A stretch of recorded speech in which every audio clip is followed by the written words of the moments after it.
केंद्रीय समिति ने आगामी गुजरात विधानसभा 2022 में जिन नामों को अपनी स्वीकृति प्रदान की, मैं सूची आपके सामने पढ़ देता हूं। ऐसे समय में जब कांग्रेस का ध्यान भारत जोड़ो यात्रा पर है, बीजेपी ने गुजरात विधानसभा चुनावों के लिए अपनी पहली सूची जारी कर दी।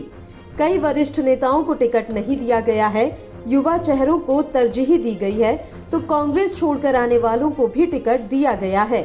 जातीय समीकरण का ख्याल रखा गया और चुनाव जीतने की क्षमता के आधार पर लोगों को टिकट दिया गया। कई ऐसे लोगों का पत्ता कट गया है जो अपने जमाने में बड़ी शख्सियत थे और कई ऐसे लोगों को टिकट मिला है जो पहली बार चुनाव में उतरेंगे। विविधताओं से भरी बीजेपी की यह सूची दिलचस्प तो है ही, साथ ही यह संकेत भी देती है कि पार्टी के अंदर क्या चल रहा है। गुजरात बीजेपी अपने को बदल रही है। ये संकेत भी जा रहा है कि पार्टी ना तो आम आदमी पार्टी ना ही कांग्रेस को हल्के में ले रही है। नेता मंच से चाहे जो भी कहे। आज कुल 182 विधानसभाओं में से 160 विधानसभाओं की घोषणा करी है।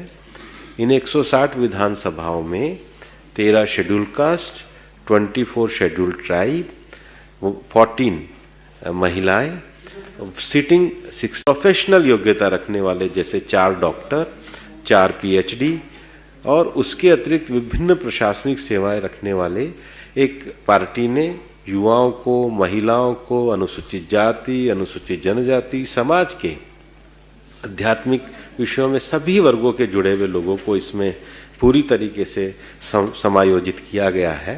पार्टी के हमारे जो वरिष्ठ नेता जिन्होंने पार्टी की सेवा करी है, ऐसे प्रमुख नेताओं ने पार्टी को अध्यक्ष जी को पत्र लिख करके ये सूचित किया है कि वो चुनाव इस बार पार्टी के लिए काम करेंगे, खुद चुनाव नहीं लड़ेंगे।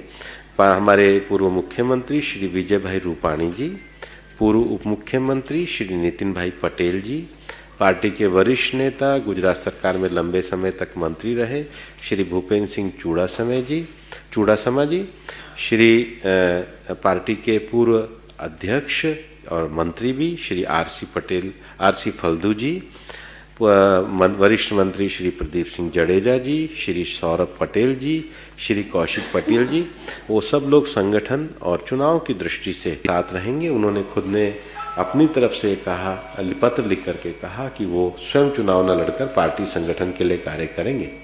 चुनाव की दृष्टि से गुजरात की कुछ महत्वपूर्ण विषयों के लिए भी गुजरात विधानसभा में 182 सीटें हैं।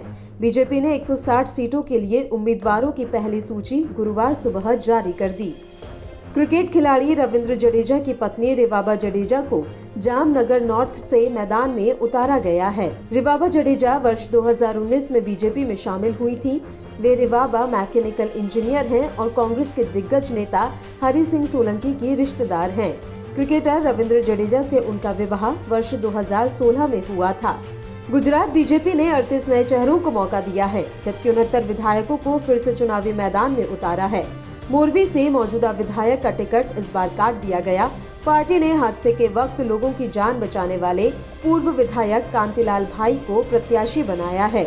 कांग्रेस से बीजेपी में शामिल हुए 7 प्रत्याशी हैं, जो वर्ष 2017 के विधानसभा चुनाव में कांग्रेस के टिकट पर ही लड़े थे। इनमें प्रद्युमन जडेजा और अश्विन कोतवाल शामिल हैं। जोरदार पाटीदार आंदोलन चलाने वाले और कांग्रेस में जाकर वहां से बीजेपी में आने वाले हार्दिक पटेल को वीरगाम से उम्मीदवार बनाया गया है।